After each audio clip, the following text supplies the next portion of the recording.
तो रतन टाटा का जीवन पूरी दुनिया के लिए एक प्रेरणा बना हुआ है। वहीं आपको ग्राफिक्स के जरिए रतन टाटा के बारे में कुछ महत्वपूर्ण जानकारियां भी भारत एक्सप्रेस बताएगा, जहां पर मुंबई के कैथेड्रल और बिशप कॉटन स्कूल में उनकी पढ़ाई लिखाई हुई। 1962 में अमेरिका में उन्होंने पढ़ाई की। 28 दिसंबर 1937 को मुंबई में जन्मे रतन टाटा। कैथेड्रल और बिशप कॉटन स्कूल में उनकी प्राथमिक पढ़ाई हुई। मुंबई में 1962 में अमेरिका की कॉर्नेल यूनिवर्सिटी से बैचलर ऑफ आर्किटेक्चर की डिग्री उन्होंने पाई। 1975 में ब्रिटेन के हार्वर्ड बिजनेस स्कूल में एडवांस मैनेजमेंट प्रोग्राम में उन्होंने पढ़ाई की। 1981 में टाटा इंडस्ट्रीज़ के चेयरमैन बने। 1991 में टाटा सन्स और टाटा ट्रस्ट के चेयरमैन बने रतन टाटा। 2000 में उन्हें पद्म भूषण पुरस्कार से नवाजा गया। वहीं 2008 में उन्हें पद्म विभूषण पुरस्कार प्रदान किया गया। तो 9 अक्टूबर 2024 को उन्होंने दुनिया को अलविदा कह दिया। लगातार तस्वीरें भी भारत एक्सप्रेस आप तक पहुंचा रहा है, किस तरह से उन्हें अंतिम विदाई दी जा रही है। रतन टाटा का सफ़र भी ग्राफिक्स के जरिए भारत एक्सप्रेस आप तक पहुंचा रहा है। तो अब रतन टाटा हमारे बीच नहीं रहे, लेकिन उनका जीवन, उनकी सोच, उनके विचार प्रेरणा के रूप में हर देशवासियों के दिल में रहेंगे। तो रतन टाटा को किस तरह से अंतिम विदाई दी जा रही है, लगातार तस्वीरें भारत एक्सप्रेस पर आप देख सकते हैं। उनके अंतिम दर्शनों के लिए लोगों के पहुंचने का सिलसिला लगातार जारी है। नम आंखों से भावभीनी श्रद्धांजलि अर्पित करते हुए देशवासी नजर आ रहे हैं।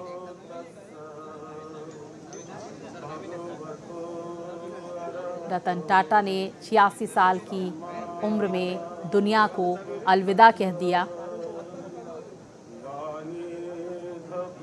रतन टाटा भले ही हमारे बीच में अब नहीं रहे, लेकिन उनका जीवन, उनकी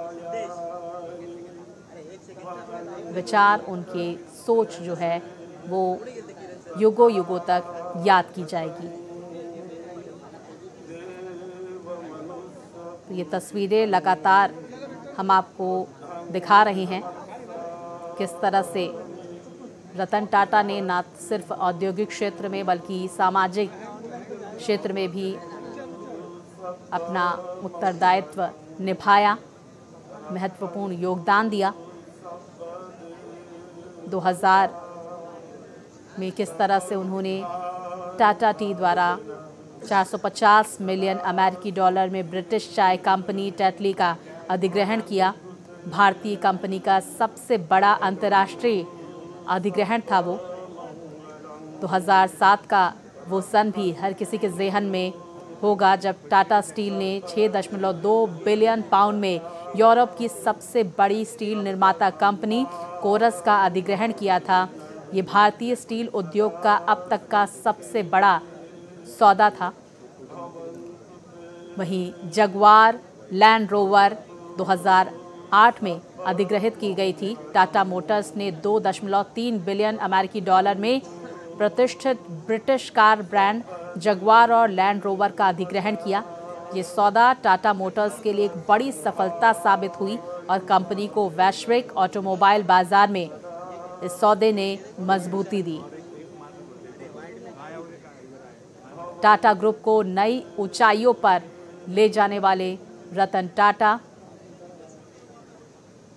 जो अपने पीछे बहुत सारी उपलब्धियां छोड़कर चले गए हैं,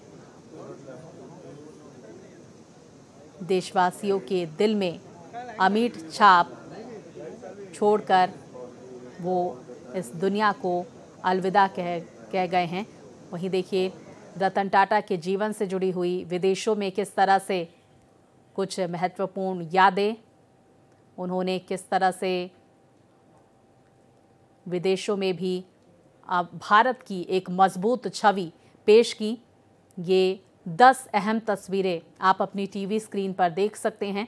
रतन टाटा के जीवन काल में किस तरह से उन्होंने देश विदेश में भारत का परचम लहराया, ये 10 तस्वीरें बयां करती हुई अंतर्राष्ट्रीय मंचों में भारत की अमिट छाप छोड़ी।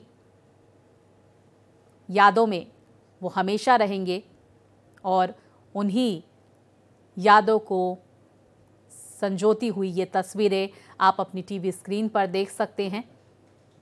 किस तरह से रतन टाटा अंतर्राष्ट्रीय मंचों पर भी भारत के एक महत्वपूर्ण छवि प्रकाशित करते आए हैं, किस तरह से समाज के लिए, मानवता के लिए योगदान देते आए हैं। उनका व्यक्तित्व हर किसी के ज़हन में युगों युगों तक रहेगा और ये 10 तस्वीरें उनके जीवन काल से जुड़ी हुई। वहीं कुछ तस्वीरें आप देख सकते हैं, प्रधानमंत्री नरेंद्र मोदी के साथ भी उनकी तस्वीरें हैं और इन्हीं तस्वीरों को प्रधानमंत्री ने साझा किया है। और मुलाकात के दौरान क्या उनका विजन होता था, रतन टाटा एक दूरदर्शी छवि के व्यक्ति थे, इन बातों का जिक्र प्रधानमंत्री ने पोस्ट करके भी किया है। तो नहीं रहे देश के रतन, वहीं रतन टाटा को पूरा देश नमन कर रहा है, उन्हें याद कर रहा है, भावभीनी श्रद्धांजलि अर्पित कर रहा है। ये तस्वीर जो हर किसी के ज़हन में